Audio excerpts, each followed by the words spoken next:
Welcome to the Kit Car History File series, where we'll be going through the industry's past. We'll be visiting old marks of long ago, some modern ones, some mostly older stuff. A lot of archive information with photographs and information on the cars they made, the people involved, and what happened to them. Hi, welcome to the Total Kit Car YouTube channel and another episode of the History File series. My name's Steve Holt, editor of TKC Mag and TotalKitCar.com, and I'd like to welcome you warmly if you're new around here, and if you've arrived here by accident, curiosity, and you were actually looking for a little video on how to unblock your plug in your sink, then stick around. You might enjoy what we do here.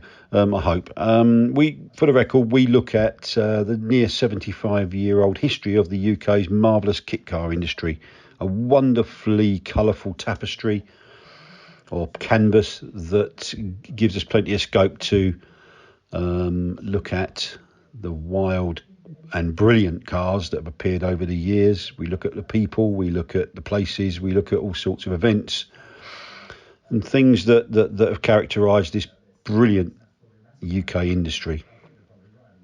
We don't call ourselves an automotive industry, we call ourselves a leisure industry, a leisure hobby really, because that's what we are.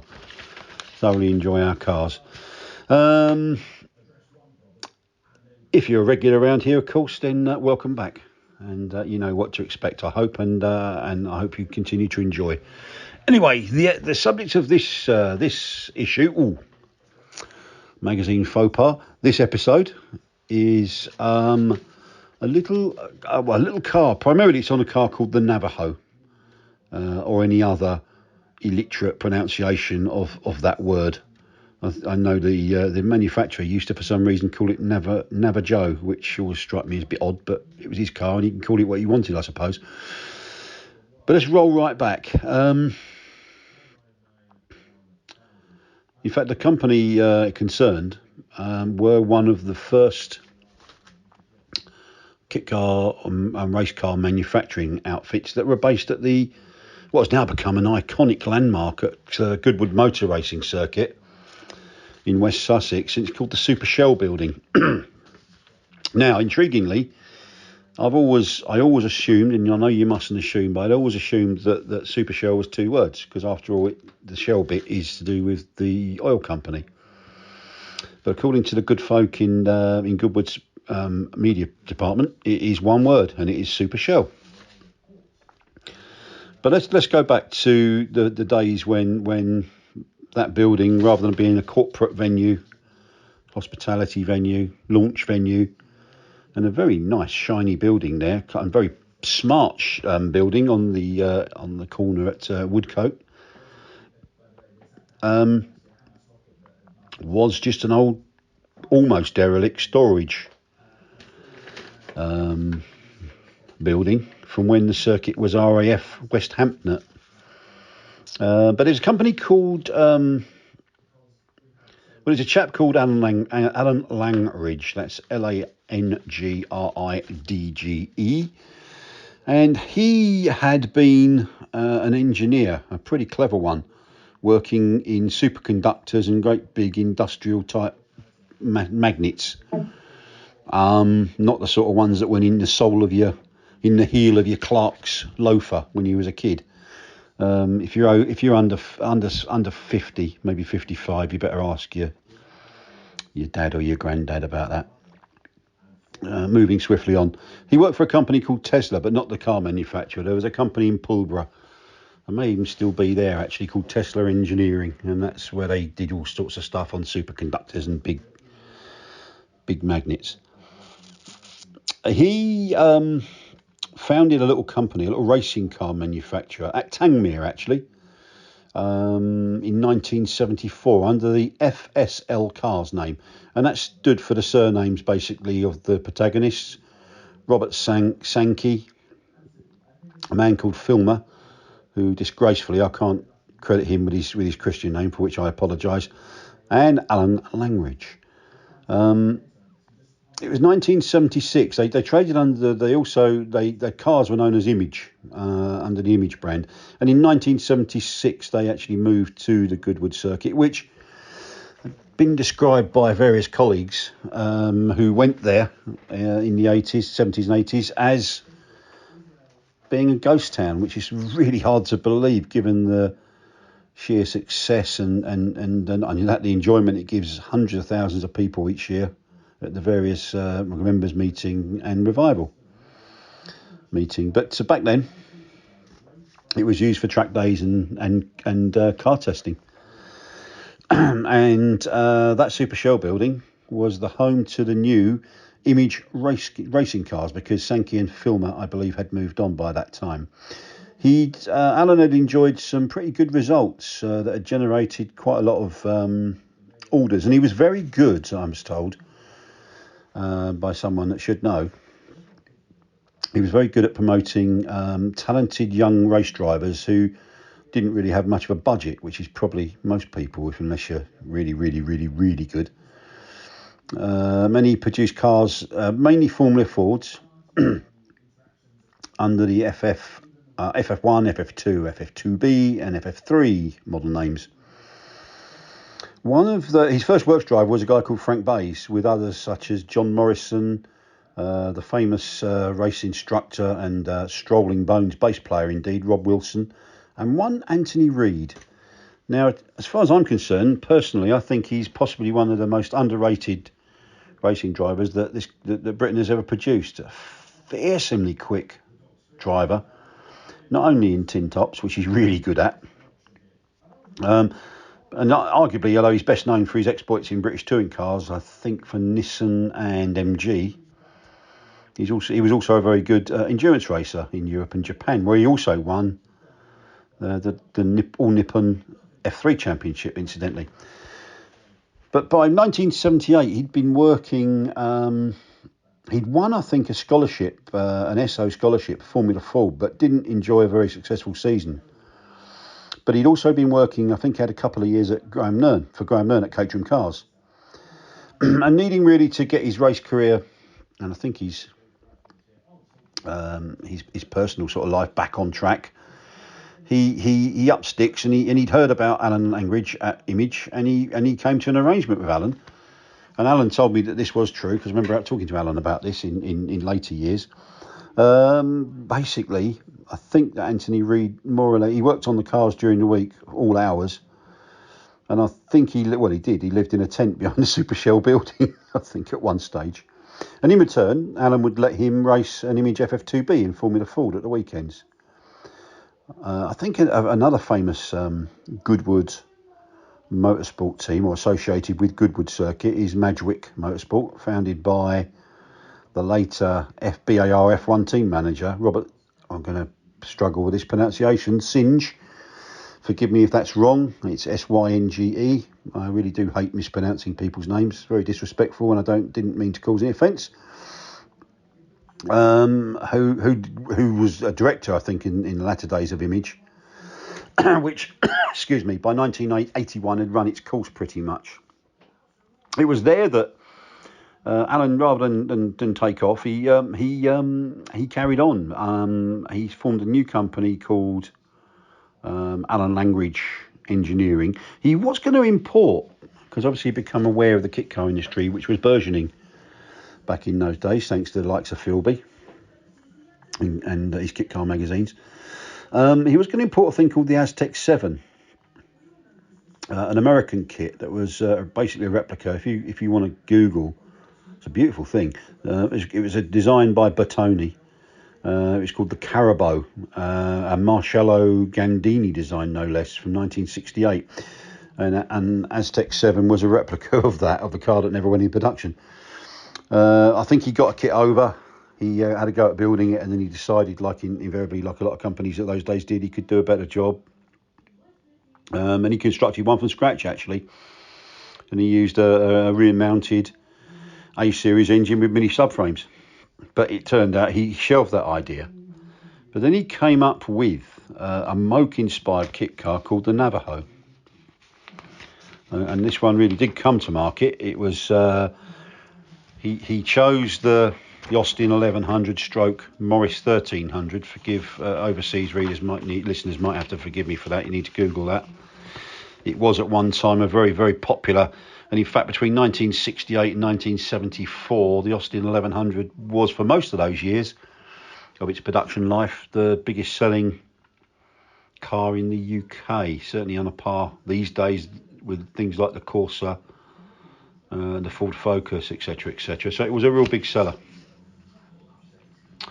He liked it because it had more. It allowed, as a bigger donor car, it allowed more space than a Mini within the cockpit, and it came with front discs as standard, and it also had a larger. The engines as standard were larger, so that's kind of what attracted Alan Langridge to that. Rather than a space fame chassis, he went for a monocoque, but not any old monocoque. It was sheet steel, but it was 18 gauge zinc coated steel, a material known as Zintec. And interestingly, 18 gauge Zintec is twice as thick as a regular steel car body. That was put together in a special jig, and the floor had box section bracing, similar to the donor car indeed, and the sides were MIG welded box sections. So it was a pretty solid and sturdy structure. So for Alan's demonstrator, he used a Morris 1300 GT, which was like the, shall we say, the XR2, XR3 of the 1100, 1300 range. It was a Mark III version actually, and it came with better instrumentation, a twin carb engine, which was quite a spiteful little thing, and reclining vinyl seats, or should we call them faux leather these days, or vegan seats. Saw that the other day on a dealer's brochure for, I can't remember what car, but it was something that I was looking at. The only downside was that the car needed to have what BMC referred to as dry suspension, which was dampers and coilovers. That donor vehicle came with hydroelastic or aka wet suspension, but all the parts you needed were included in the actual kit package, £995, which was pretty generous. And there was a few parts that needed altering, and he would include that free of charge on an exchange basis as well. So it was all pretty good. The only GRP glass fibre reinforced plastics, aka fiberglass, aka glass fibre. If you've heard one of the earlier videos, you'll know what I'm talking about. Was the flip front bonnet affair, which was made by Mike Rutherford of Mako Fiberglass over at Tangmere. Alan was really supported, encouraged very much, and helped and promoted by the 9th Duke of Richmond, aka Freddie March, Frederick Gordon Lennox at Goodwood. He really got behind Alan's Navajo, and made Goodwood House available for some photos and promotional activities. Alan's wife Janet, she used the red car, I think we see photographed here. She used that as a daily driver, and she was a regular sight around Chichester, area of West Sussex, and that got a lot of publicity for the company.